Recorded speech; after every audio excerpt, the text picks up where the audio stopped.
আসসালামু আলাইকুম প্রিয় শিক্ষার্থী বন্ধুরা, তোমরা সবাই কেমন আছো? আশা করছি অনেক অনেক ভালো আছো।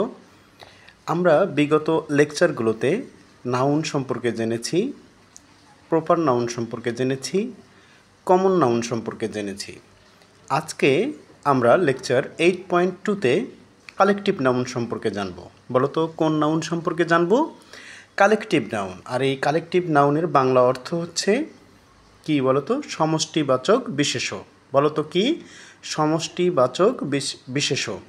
আর এই সমষ্টিবাচক বিশেষ্য বলতে আমরা কি বুঝি সেটা আমরা বলছি, যে নাউন দ্বারা একই শ্রেণীর কিছু ব্যক্তি, বস্তু, প্রাণী বা স্থানের সমষ্টির নামকে বোঝায় তাকে কালেকটিভ নাউন বলে। বলতো কি বলেছি?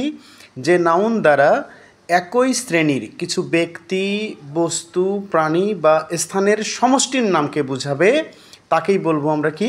Collective noun. তাহলে আমরা কালেকটিভ নাউন সম্পর্কে কি জানতে পারলাম? একই শ্রেণীভুক্ত কিছু ব্যক্তির সমষ্টির নাম হবে। বোঝা গেছে? তাহলে আমরা উদাহরণ পেলে আমাদের আরও বুঝতে সুবিধা হবে। যেমন দেখো, আমরা এখানে একটা উদাহরণ দিয়েছি বাঞ্চ। কি উদাহরণ দিয়েছি? বাঞ্চ। বাঞ্চ মানে হচ্ছে চাবির গোছা। তার মানে একটা গোছার মধ্যে কিন্তু সব চাবি থাকে না, একগুচ্ছ চাবি থাকে। এই জন্য এটার নাম হয়ে গেছে কি? বাঞ্চ। এরপরে দেখো আমরা ব্যবহার করেছি আরেকটি উদাহরণ, সেটা হচ্ছে হার্ড। এই হার্ড মানে হচ্ছে গরুর পাল। মানে একটা গরুর পালের মধ্যে তো আর সব গরু থাকে না, কিছু গরুর সমষ্টির নাম। এরপর দেখো ক্লাস। একটা ক্লাস হতে গেলে কিছু শিক্ষার্থীর সমষ্টি থাকে, ঠিক কি না? কিছু শিক্ষার্থীর সমষ্টিতে একটা ক্লাস হয়। কথা কি বুঝতে পেরেছো? অনুরূপভাবে দেখো টিম। কিছু খেলোয়াড়ের সমষ্টি, তার যে নাম সেটার নাম হলো টিম। কিছু খেলোয়াড়ের সমষ্টির নামটাই হলো কি? টিম। বুঝতে কোনো অসুবিধা নেই তো, তাই না? এরপরে দেখো আমরা বলেছি কি? জুরি। জুরি কি? কয়েকজন বিচারকের সমষ্টির নাম হলো কি? জুরি। কয়েকজন বিচারকের সমষ্টির নাম হলো জুরি। তাহলে এটা হচ্ছে আমাদের একটা কালেকটিভ নাউন। অনুরূপভাবে দেখো পার্টি। পার্টি আমাদের কিছু সদস্যদের একটা অংশ, এটা হলো পার্টি। কথা কি বুঝতে পেরেছো? তাহলে আমরা এখানে দেখতে পেলাম যে একই শ্রেণীর কিছু ব্যক্তি, বস্তু, স্থানের সমষ্টির নামটাই হচ্ছে কালেকটিভ নাউন। এখন আসো, আমরা তো কমন নাউন সম্পর্কে জেনেছি, আজকে আমরা কালেকটিভ নাউন সম্পর্কে জানলাম। তাহলে আমরা এখন চেষ্টা করে দেখব আমরা কমন নাউন এবং কালেকটিভ নাউন এই দুটার মধ্যে কি কি পার্থক্য আছে, পরস্পরের সাথে কি কি পার্থক্য আছে সেগুলো আমরা একটু দেখার চেষ্টা করি। তোমরা একটু কমন নাউনের কথা স্মরণ করে দেখো। আমরা সেখানে কি বলেছিলাম? যে কোনো শ্রেণীর সাধারণ নামটা হচ্ছে কমন নাউন। কোনো শ্রেণীর সাধারণ নামটা কি? Common noun. কালেকটিভ নাউনের ক্ষেত্রে কি বলেছি? কোনো শ্রেণীর কিছু ব্যক্তি, বস্তু, স্থানের সমষ্টির নামটা হচ্ছে কি? Collective noun. তাহলে আমরা প্রথমেই চলে আসি। প্রথম আমরা যেটা বলছি যে কমন নাউন হলো কোনো শ্রেণীর সাধারণ নামকে আমরা কি বলছি? কমন নাউন বলছি। যেমন আমরা বলছি প্লেয়ার, খেলোয়াড়। এখানে কিন্তু মানে আমাদের যত ধরনের খেলোয়াড় আছে সবাইকেই আমরা বলতেছি প্লেয়ার। কি বলতেছি বলো তো? প্লেয়ার। তার মানে এখানে একটা জাতের যারা খেলাধুলা করে তাদের জাতকেই আমরা এখানে কি বলছি? প্লেয়ার বলছি। তাদের জাতের সাধারণ নামটাই হচ্ছে কি? প্লেয়ার। বুঝতে পেরেছো তো নাকি? তাহলে এবার আমরা আসো কালেকটিভ নাউনে দেখি কি বলছি। কালেকটিভ নাউনে আমরা বলেছি কোনো শ্রেণীর কিছু ব্যক্তি বা বস্তু বা প্রাণী বা স্থানের সমষ্টির নামকে আমরা কি বলবো? Collective noun. তোমরা খেয়াল করে দেখো, প্লেয়ার থেকে আমরা কিছু প্লেয়ারের সমষ্টিকে আমরা বলতেছি টিম। কিছু প্লেয়ারের সমষ্টিকে আমরা বলতেছি টিম। যেমন ধরো বাংলাদেশ থেকে কোনো টিম যখন অন্য জায়গায় খেলতে যায় তখন আমরা কি বলি? বাংলাদেশ টিম খেলতে গেছে। তার মানে কি বাংলাদেশ টিমের সকল প্লেয়ার কি খেলতে গেছে? না, বাংলাদেশের শুধুমাত্র নির্দিষ্ট কিছু প্লেয়ার সেখানে খেলতে গেছে, এই জন্য ওটা টিম। কথা কি বুঝতে পেরেছো? এবার আসো আমরা আরও কিছু বিষয় নিয়ে কথা বলি। কমন নাউন এবং কালেকটিভ নাউনের মধ্যে যে পার্থক্য আছে সেগুলো আমরা যদি ভালো করে বুঝি তাহলে আমাদের এই নাউনগুলো সম্পর্কে স্পষ্ট ধারণা থাকবে। তখন আমরা সুন্দর করে ভার্বগুলো বসাতে পারবো। বুঝতে পেরেছো?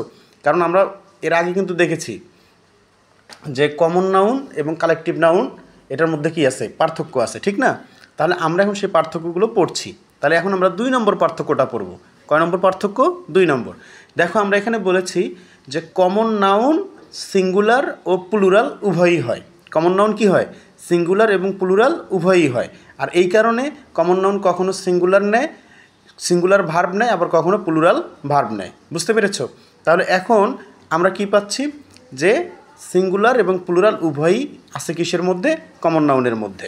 বুঝতে পেরেছো? যেমন আমরা এখানে উদাহরণ দিয়েছি চেয়ার, আর প্লুরাল কি হবে? চেয়ার্স। এসটা এখানে ওঠেনি, তোমরা একটু দিয়ে নিবে, কেমন? এরপরে আমরা চলে আসি কোথায়?